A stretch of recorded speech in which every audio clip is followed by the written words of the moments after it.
నమస్కారం. ఈనాటి ఎక్స్ప్లెయినర్కు స్వాగతం. ఈరోజు మనం ఒక ఆసక్తికరమైన ప్రయాణం చేయబోతున్నాం.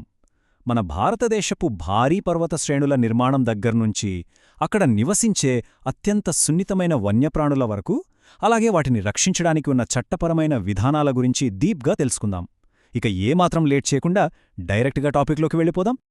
ఈరోజు మనం ప్రధానంగా 4 అంశాలను కవర్ చేయబోతున్నాం.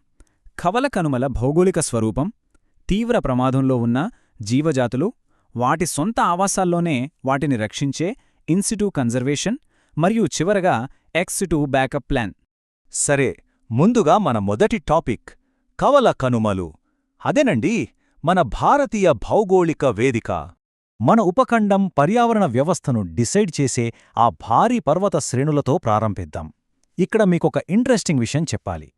పశ్చిమ కనుమలకు, తూర్పు కనుమలకు మధ్య ఒక స్పష్టమైన కాంట్రాస్ట్ ఉంది. పశ్చిమ కనుమలు చూశారంటే అదొక నిరంతర పర్వత శ్రేణి. నైరుతి ఋతుపవనాలను ఏకంగా అడ్డుకునే గోడలా ఉంటాయి.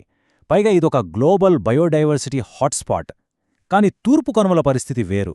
ఇవి చాలా పురాతనమైనవి. ప్రధాన నదుల ప్రవాహాల వల్ల అక్కడక్కడ విచ్ఛిన్నమై ఉంటాయి. ఇక డేటాలోకి వెళ్తే ఈ పర్వతాల ఎత్తు, వాటి నిర్మాణమే గోదావరి, కృష్ణా లాంటి పెద్ద పెద్ద నదుల ప్రవాహాలను డిసైడ్ చేస్తాయి. పశ్చిమ కనుమల ఎత్తు సగటున 900 నుంచి 1600 మీటర్ల వరకు ఉంటుంది. కేరళలోని అనముడి ఇందులో అత్యంత ఎత్తైన శిఖరం. అదే తూర్పు కనుమలు తీసుకుంటే వీటి ఎత్తు కాస్త తక్కువే అని చెప్పాలి. ఆంధ్రప్రదేశ్లోని జిందగడ శిఖరం ఇందులో అత్యున్నత బిందువు. ఇప్పుడు భారీ పర్వతాల నుంచి మన దృష్టిని కాస్త సూక్ష్మస్థాయికి మళ్లిద్దాం. మన రెండో టాపిక్ తీవ్ర ప్రమాదంలో ఉన్న ప్రాణులు. అదే మన ముందున్న అతిపెద్ద సవాలు. తమ ఉనికి కోసం నిరంతరం పోరాడుతున్న ఆ సున్నితమైన జీవజాలం గురించి ఇప్పుడు మాట్లాడుకుందాం. అసలు IUCN ప్రమాణాల ప్రకారం ఒక జాతిని క్రిటికలీ ఎండేంజర్డ్, అంటే తీవ్ర అపాయంలో ఉన్నది అని ఎప్పుడు అంటారో తెలుసా? కొన్ని భయంకరమైన కండిషన్స్ మ్యాచ్ అయినప్పుడు. ఉదాహరణకు 10 ఏళ్ల కాలంలో జనాభా ఏకంగా 80% పడిపోవడం, లేదా పరిపక్వత చెందిన జీవులు కేవలం 50 కంటే తక్కువగా మిగిలిపోవడం. ఇలాంటి డేంజర్ బెల్స్ మోగితే ఆ జాతి దాదాపు అంతరించిపోవడానికి సిద్ధంగా ఉన్నట్లే లెక్క. మన దేశంలో ఇలా తీవ్ర ప్రమాదంలో ఉన్న 70కి పైగా జంతువుల లిస్ట్ ఒకసారి చూస్తే ఈ సంక్షోభం ఏ ఒక్క వర్గానికో పరిమితం కాలేదని మన క్లియర్గా అర్థమవుతుంది. క్షీరదాలలో పిగ్మీ హ్యాగ్, మలబార్ సివెట్, పక్షుల్లో గ్రేట్ ఇండియన్ బస్టర్డ్, అలాగే సరీసృపాల్లో ఘరియాల్ లాంటివి ఈ జాబితాలో ఉన్నాయి. అంటే ఈ ముప్పు ఆకాశం నుంచి నీటి అడుగు వరకు అంతటా వ్యాపించిందన్నమాట. ఇంతటి భయంకరమైన పరిస్థితిలో సహజంగానే మనకో డౌటొస్తుంది. ఒక జాతి ఇంత ప్రమాదంలో ఉన్నప్పుడు దాన్ని అడవిలోనే వదిలేసి రక్షించడం బెటరా, లేక ఓ జూకి తరలించి సేఫ్గా చూసుకోవడం బెటరా? సంరక్షణ విషయంలో ఇది అత్యంత కీలకమైన ప్రశ్న. దీనికి సమాధానమే మన మూడో భాగం, ఇన్సిటు కన్సర్వేషన్. అంటే వన్యప్రాణులను వాటి సొంత ఆవాసాల్లోనే రక్షించడం. మనమిందాక అనుకున్న ప్రశ్నకు ఎక్స్పర్ట్స్ ఇచ్చే ఫస్ట్ ఆన్సర్ ఇన్సిటు కన్జర్వేషనే. అంటే జంతువు సహజంగా ఎక్కడైతే ఉంటుందో ఆ ఎకోసిస్టమ్ను అక్కడే ప్రొటెక్ట్ చేయడం అన్నమాట.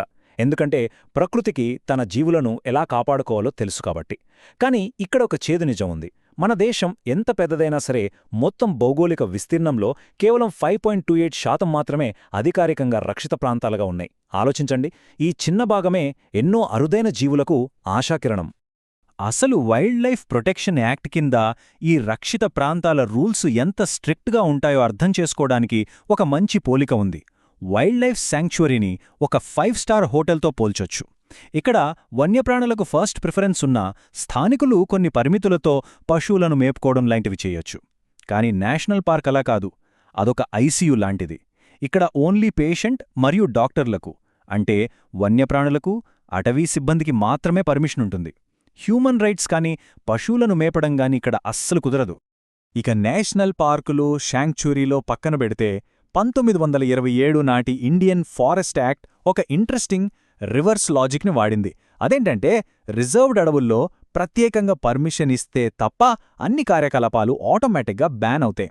అదే ప్రొటెక్టెడ్ అడవుల్లో చూస్తే ప్రభుత్వం బ్యాన్ చేస్తే తప్ప అన్నిటికీ పర్మిషన్ ఉంటుంది. సో స్ట్రిక్ట్నెస్ పరంగా చూస్తే రిజర్వ్డ్ అడవులదే పై చేయనమాట. ఈ రక్షిత ప్రాంతాలతో పాటు బయోస్పియర్ రిజర్వ్స్ కూడా ఉంటాయి. ఇవి మానవ జీవన విధానాన్ని, వన్యప్రాణి సంరక్షణను బ్యాలెన్స్ చేస్తాయి. వీటి స్ట్రక్చర్ ఎలా ఉంటుందంటే అచ్చమొక ఉల్లిపాయ పొరల్లాగా 3 అంచెల్లో ఉంటుంది. లోపల ఉండే కోర్ జోన్ని ఎవరూ టచ్ చేయకూడదు. దాన్ని ఆనుకొని ఉండే బఫర్ జోన్లో రీసెర్చ్కి, ఎకోటూరిజంకి లిమిటెడ్ పర్మిషన్ ఉంటుంది. ఇక బయట ఉండే ట్రాన్సిషన్ జోన్లో మనుషులు వ్యవసాయం చేస్తూ ప్రకృతితో కలిసి సహజీవనం చేస్తారు. ఈ సెన్సిటివ్ ఎకోసిస్టమ్స్ని ఇంకా ప్రొటెక్ట్ చేయడానికి ఎకో సెన్సిటివ్ జోన్స్ లేదా ఈఎస్జెడ్ని ఏర్పాటు చేశారు. ఇవి నేషనల్ పార్కులు, శాంక్చురీల జుట్టూ ఒక 10 కిలోమీటర్ల పరిధిలో ఉండి మనుషుల కార్యకలాపాలకు, వన్యప్రాణులకు మధ్య ఒక షాక్ అబ్జార్బర్లాగా పనిచేస్తాయి. ఇంకో ఇంట్రెస్టింగ్ ఫ్యాక్ట్ ఏంటంటే ఇవి వైల్డ్ లైఫ్ యాక్ట్ కింద కాకుండా 1986 పర్యావరణ పరిరక్షణ చట్టం కింద నోటిఫై అయ్యాయి. ఇక సాంప్రదాయ రక్షిత ప్రాంతాలకు బయట ఉన్న భూములను కనెక్ట్ చేయడానికి 2002లో వన్యప్రాణి చట్టాన్ని సవరించి కన్జర్వేషన్ మరియు కమ్యూనిటీ రిజర్వ్స్ను తీసుకొచ్చారు. సింపుల్గా చెప్పాలంటే ప్రభుత్వ భూముల్లో కన్జర్వేషన్ రిజర్వ్స్ ఉంటే వాటిని ప్రభుత్వము, ప్రజలు కలిసి చూసుకుంటారు. అదే ప్రైవేట్ లేదా కమ్యూనిటీ భూముల్లో అయితే స్థానిక ప్రజలే వాటిని పూర్తిగా మేనేజ్ చేస్తారు. కాని ఇక్కడే ఒక అద్భుతమైన విషయం మనం గమనించాలి. మన దేశంలో అత్యంత పురాతనమైన సంరక్షణ విధానానికి ఎలాంటి చట్టాలు, రూల్స్ అవసరం లేదు. అవే పవిత్ర వనాలు లేదా సేక్రెడ్ గ్రోవ్స్. కేవలం స్థానికుల నమ్మకాలు, సంప్రదాయాల వల్ల తరతరాలుగా రక్షించబడుతున్న ఈ చిన్న చిన్న అడవుల్లో పక్కనే ఉన్న ప్రభుత్వ అడవుల కంటే కూడా ఎక్కువ జీవవైవిధ్యం ఉండటం నిజంగా ఆశ్చర్యం కదూ. సరే, ఇప్పుడు మన చివరి భాగానికొచ్చేద్దాం. అదే ఎక్స్ సిటు సంరక్షణ. దీన్నే మనం అల్టిమేట్ బ్యాకప్ ప్లాన్ అనుకోవచ్చు. ఒకవేళ సహజ ఆవాసాలు పూర్తిగా నాశనమైతే పరిస్థితి ఏంటి? జంతువులు అడవిలో బతకలేని పరిస్థితి వస్తే అప్పుడే మనం ఈ ప్రత్యామ్నాయ మార్గాల వైపు చూడాలి. దీన్నే ఎక్స్ సిటు కన్జర్వేషన్ అంటారు. అంటే సొంత ఇంటికి దూరంగా తీసుకెళ్లి రక్షించడం. ఇదొక ఫైనల్ బ్యాకప్ ప్లాన్ లాంటిది. ఇందులో భాగంగానే మనం జూ పార్కుల్లో జంతువులను బ్రీడింగ్ చేయడం, బొటానికల్ గార్డెన్స్లో అరుదైన మొక్కలను పెంచడం చూస్తుంటాం. అంతేకాదు విత్తనాలను దాచే సీడ్ బ్యాంకులు, అంటే మన దేశంలోని ఎన్బిపిజిఆర్ గాని, నార్వేలోని ప్రసిద్ధ స్వాల్బార్డ్ సీడ్ వాల్ట్ లాంటివి గాని, అలాగే అధునాతన క్రయో ప్రిజర్వేషన్ ద్వారా డిఎన్ఏని గడ్డకట్టించి దాచడం లాంటివన్నీ ఈ వ్యూహంలో భాగమే. ఈ సిచ్యువేషన్ సీరియస్నెస్ అర్థం చేసుకోవడానికి ఈ ఒక్క మాట చాలు. ఎక్సిటు కన్జర్వేషన్ అనేది ఒక బ్యాకప్ స్ట్రాటజీ మాత్రమే. ఇన్సిటు రక్షణ కోసం వేచి చూస్తే ఆ జాతి అంతరించిపోయే ప్రమాదం ఉన్నప్పుడు మాత్రమే దీని వాడాలి. ప్రకృతికి మించిన సంరక్షకుడు లేకపోయినా కొన్నిసార్లు ఆ ప్రాణులు శాశ్వతంగా కనుమరుగైపోకుండా కాపాడటానికి ఇలాంటి కృత్రిమ పద్ధతులు తప్పనిసరి. మరి ఈనాటి ఎక్స్ప్లెయినర్ను ముగించే ముందు ఒక ముఖ్యమైన ఆలోచింపజేసే ప్రశ్నతో మిమ్మల్ని వదిలేస్తున్నాను.